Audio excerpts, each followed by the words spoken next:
नागपुर शहर में डिम्पल अपने पति आशीष, 2 बच्चों सास ससुर के साथ रहती थी।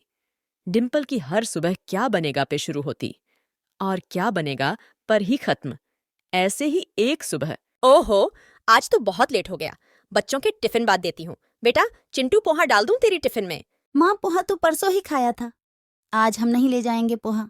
हे भगवान, ऐसे ही नखरे करते रहे, ये दोनों तो इनकी बस छूट जाएगी। अच्छा तो नूडल्स बना दूं, वो ले जाओगे? हाँ वो ठीक है। अरे वाह, लगता है भगवान ने आज मेरी सुन ली। ये आजकल की बहुएं काम कम हो, इसलिए बच्चों को मैदा खिलाने से बाज नहीं आती। अगर कुछ बोलूं तो कहेगी, मेरे बच्चे हैं जो मर्जी मैं खिलाऊं। धीरे बोलो, कहीं बहू सुन न ले। सुन ले मेरी बला से, ये अभी तक हमारा नाश्ता आया क्यों नहीं?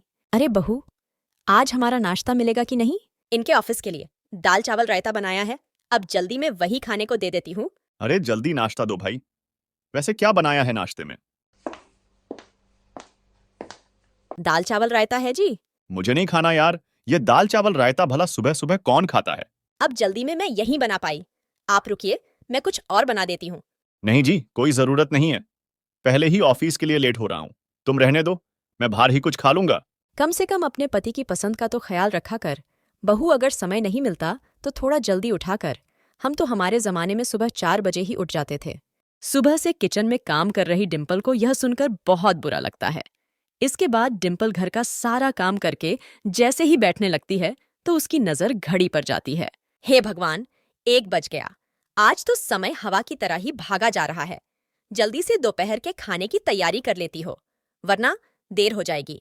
पापा जी से पूछ कर आती हो, क्या खाएंगे? पापा जी, क्या बनाऊं खाने में? जो तेरी सास को ठीक लगे वही। इसके बाद डिम्पल अपनी सास से पूछने जाती है, मम्मी जी, दोपहर के खाने में क्या बनाऊं? शादी के इतने साल बाद भी तू मुझसे ही पूछ। अरे कभी खुद भी अपनी अकल से कुछ बना लिया कर। अच्छा सुन, दाल चावल ही बना ले, सब्जी तो बहुत महंगी हुई पड़ी है। माँ जी, टमाटर डालना है क्या? नहीं नहीं, दाल में टमाटर का छौंक बिल्कुल भी मत लगाना। और सुन, दाल चावल के साथ में थोड़ा सा रायता भी बना लेना। बेचारी डिम्पल झट से जाकर खाना बनाती है और अपने सास ससुर को खाने पर बुलाती है। अरे ये क्या बहू, खाने में टमाटर नहीं डाला? तब भी तो दाल खट्टी नहीं हो रही। आपने ही तो बोला था पापा जी के मैं मम्मी जी से पूछ लूं। तो ये थोड़ी कहा था कि टमाटर डालने की भी पूछ लियो। तुम चुपचाप खा लो जी। तुम कौन से कहीं के शहंशाह हो जो बिना टमाटर के ये दाल चावल तुम्हारे गले से नहीं उतरेंगे? और वैसे भी यह रायता बनाया, साथ में स्वाद के लिए। तभी बच्चे भी स्कूल से आ जाते हैं। माँ, बहुत भूख लगी है, खाना दो। हाँ बच्चों, बैठो। ये लो बच्चों, दाल चावल और साथ में रायता भी। ये क्या मम्मी, फिर दाल चावल रायता मुझे नहीं खाना? पिछले 1 महीने से रोज लंच में दाल चावल रायता खाकर हम बोर हो गए हैं। एक काम करो, मेरे लिए चावल फ्राई कर दो, नमक मिर्च डालकर। और नहीं तो क्या, बस फर्क ये होता है कि आज लाल मसूर वाली दाल तो कल मिक्स दाल और परसों चने की दाल, पर रोज ये दाल चावल रायता ही बनता है खाने में। आजकल बच्चों से लेकर बूढ़ों तक सबके नखरे बढ़ गए हैं। भला क्या बुरा है? दाल चावल में सब्जियों से तो सस्ते ही पड़ते हैं। इसके बाद डिम्पल बच्चों के लिए चावल फ्राई करके लाती है। सभी लंच करके अपने अपने कमरे में चले जाते हैं। अपने घर में हो रहे इस तमाशे से अब डिम्पल परेशान होने लगी थी। अब मैं क्या अपनी प्लेट लगाऊं? सबने जो छोड़ा है उसी में से कुछ खा लेती हूँ। कम से कम अनाज तो वेस्ट नहीं होगा। आज शाम को डिनर में सबके लिए उनकी पसंद का खाना बनाऊंगी, सब बहुत खुश होंगे। फिर रात को वो सबके लिए उनकी पसंद का अलग अलग तरह का खाना बनाती है। 3 घंटे तक गर्मी में किचन में खड़े खड़े पसीना बहाती है। फिर बाहर आती है तो देखती है सब तैयार होकर बाहर जाने के लिए बैठे हैं। डिम्पल, चलो जल्दी से तैयार हो जाओ, हम सब डिनर के लिए बाहर जा रहे हैं। वैसे मम्मी, तुम्हें पसीना क्यों आ रहा है इतना? अरे ये आजकल की नाजुक बहुएं, जरा सा किचन में काम किया नहीं कि पसीना आ जाता है। 4 लोगों के लिए खाना नहीं बनता इनसे। और एक हम थे जो 40-40 लोगों का खाना बना लेते थे। बेचारी डिम्पल मायूस हो जाती है। इतनी मेहनत करके उसने सबके लिए खाना बनाया था, जिस वजह से वो बहुत थक गई थी। लेकिन अपनी सास का ताना सुनकर उसके सब्र का बाण ही टूट जाता है। दिन भर नौकरों की तरह काम करो, सबके लिए खाना बनाओ, दुनिया भर का काम करो, इतनी मेहनत से जो खाना बना है अब उसे कौन खाएगा? और माँ जी, गर्मी है तो पसीना तो आएगा ही ना। और अगर इतनी परेशानी है तो किचन में ऐसी लगवा दीजिए, साथ में अपने लिए काम वाली भी रख लीजिए जो तरह तरह के पकवान बना सके। इतना कहते ही डिम्पल बेहोश हो जाती है। आशीष जल्दी डॉक्टर को फोन करता है। देखिए, अपने शरीर से ज्यादा काम मत लीजिए, इसे आपको ही तकलीफ होगी। अरे काम का क्या है, वो तो होता ही रहेगा। गर्मी में जितना आपका पसीना बहेगा आपकी बॉडी उतनी ही डिहाइड्रेट होगी, इसलिए काम के साथ साथ अपना ध्यान भी रखिए। इसके बाद सबको अपनी गलती का एहसास होता है।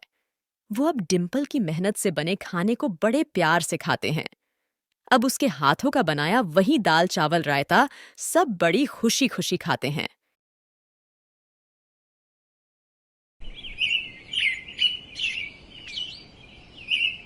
यहाँ बैठो आराम से, मैं तुम्हारी आंखों में दवाई डाल देती हूँ। अरे सुमन, मुझे कुछ नहीं हुआ है, मैं ठीक हो जाऊंगा। बस थोड़े दिन का आराम कर लूं, फिर मैं वापस ऑटो चलाने लगूंगा। तुमने नहीं सुना कि डॉक्टर ने क्या बोला है? तुम्हारी आंखों की रोशनी धीरे धीरे कम हो रही है। आज तुम बच गए, या तो हल्की सी चोट आई है। अगर ज्यादा कुछ हो जाता तो बताओ, मैं और बच्चे क्या करते? अब तुम कुछ महीने बिल्कुल भी ऑटो नहीं चलाओगे। मुझे सारा दिन घबराहट होती है। तुम घर पर आराम करो, हम कोई ना कोई रास्ता ढूंढ लेंगे। चलो अब तो आराम कर लो, तब तक मैं कुछ खाने का बना लेती हूँ। सोनी राजू, यहाँ आओ बच्चों। बोलो मम्मी। क्या हुआ मम्मी, बताओ। मेरी बात ध्यान से सुनो। तुम्हारे पापा को बिल्कुल भी पता नहीं चलना चाहिए कि तुम दोनों पिछले 1 हफ्ते से स्कूल नहीं जा रहे हो, वरना उन्हें और चिंता हो जाएगी। मुझे बस थोड़ा समय लगेगा। मैं तुम दोनों की स्कूल की नई ड्रेस और जूते जल्दी ही ले आऊंगी।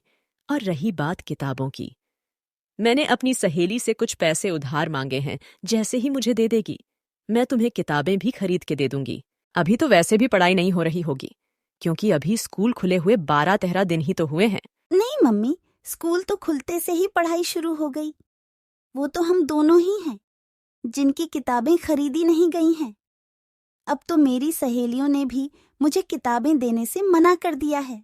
हाँ मम्मी, बिना किताबों के तो मैं भी स्कूल नहीं जा पाऊंगा। मैम से रोज डांट पड़ती है।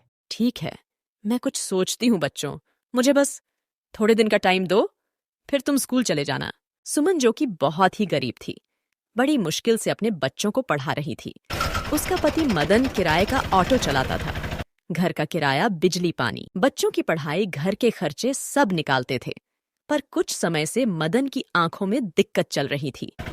ज्यादा देर तक ऑटो रिक्शा चलाने के कारण मदन की आंखों की रोशनी बहुत कम हो गई थी। इससे अब वो ऑटो रिक्शा नहीं चला पा रहा था, पर घर खर्च चलाने के लिए कुछ तो करना ही था। इसलिए सुमन बड़ी मुश्किल से घर का गुजारा करने लगी। वो रोज कोई ना कोई काम ढूंढने जाती जिसे वो पैसा कमा सके और बच्चों को स्कूल की किताबें खरीद के दे सके। सुमन के दोनों बच्चे नई क्लास में आ गए थे, पर अभी तक उन्होंने किताबें नहीं खरीदी थी और उनकी पढ़ाई बहुत खराब हो रही थी। देख सुमन, मैंने तुझे कहा तो था बच्चों की किताब के लिए पैसे उधार दे दूंगी, पर मेरा ब्यूटी पार्लर खुद ही नहीं चल रहा है। और तू तो जानती है मेरे पति की नौकरी चली गई है। मैं बड़ी मुश्किल से घर का काम चला रही हूँ, मुझे माफ कर दे। मेरे पास तो इतने पैसे नहीं हो पाएंगे। कोई बात नहीं सरला, ऐसी कोई दिक्कत वाली बात नहीं है। तू पहले अपना घर देख, मैं कहीं और से इंतजाम कर लूंगी। अच्छा, अब मैं चलती हूँ। सुमन परेशान हो जाती है। उसे उम्मीद थी कि उसकी सहेली उसकी थोड़े पैसों की मदद करेगी, पर उसकी सहेली ने भी उसको अपनी परेशानी बताकर मना कर दिया। अब मैं क्या करूं? कुछ भी समझ नहीं आ रहा है। बच्चों को स्कूल गए 1 महीना होने वाला है। अगर मैंने उन्हें स्कूल नहीं भेजा तो स्कूल से उनका नाम कट जाएगा। मेरे पास 2 दिन का टाइम है। घर का किराया भी आया हुआ है। अगर घर का किराया नहीं दिया तो बहुत मुश्किल आ जाएगी। मुझे घर खाली करना पड़ेगा। हेलो, कौन बोल रहा है? मम्मी, मैं राजू बोल रहा हूँ। जल्दी घर आओ, हमारी लाइट कट गई है। मैं पड़ोस वाली आंटी के फोन से आपको फोन कर रहा हूँ। अब गर्मी में कैसे रहेंगे मम्मी? मैं आती हूँ बेटा, मैं आ रही हूँ। अब मैं क्या करूँगी, कुछ समझ नहीं आ रहा है। सुमन के सर पर एक परेशानी और आ गई, क्योंकि 1200 रुपए बिजली का बिल नहीं भरा। अचानक उसकी नज़र एक बोर्ड पर पड़ती है, जिस पर लिखा था, स्पेशल भरमा पराठा बनाओ, 20,000 रुपए का इनाम घर ले जाओ।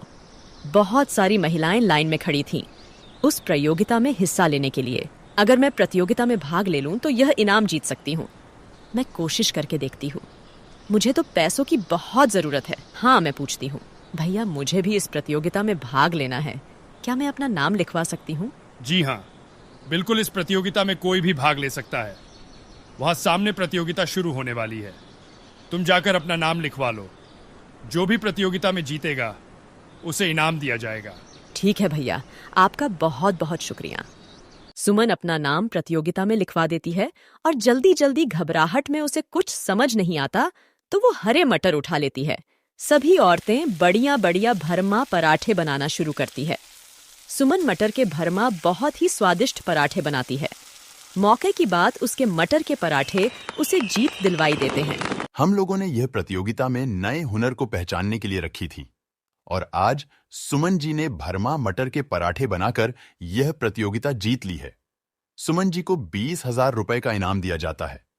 सुमन जी, आपको इस प्रतियोगिता में प्रोत्साहन लेने का मौका कैसे मिला? सुमन ये बात सुनकर फुट फुट कर रो पड़ती है और अपनी सारी कहानी बताती है। मुझे नहीं पता था कि मैं आज इस प्रतियोगिता में जीत पाऊंगी, पर भगवान ने मेरा साथ दिया। आज मुझे इन पैसों की बहुत जरूरत थी, तो मैंने उन्हें याद करके यह मटर के पराठे बना दिए। आप सबका बहुत बहुत धन्यवाद। आप सबने मेरी मदद की। मुझे आज यह पैसे बहुत जरूरी चाहिए थे।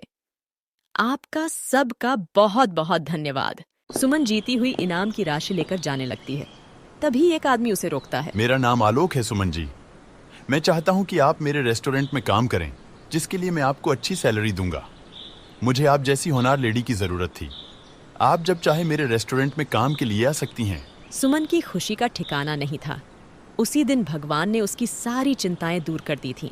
सुमन खुशी खुशी घर लौटती है। उन पैसों की मदद से उसकी सारी दिक्कतें खत्म हो गई। सुमन के दोनों बच्चे भी स्कूल जाने लगे।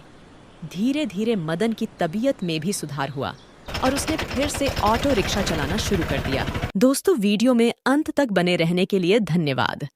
अगर वीडियो अच्छी लगी तो वीडियो को ज्यादा से ज्यादा लोगों तक शेयर करें और चैनल को लाइक सब्सक्राइब करें। मिलते हैं ऐसी अगली वीडियो के साथ। तब तक के लिए जय हिंद।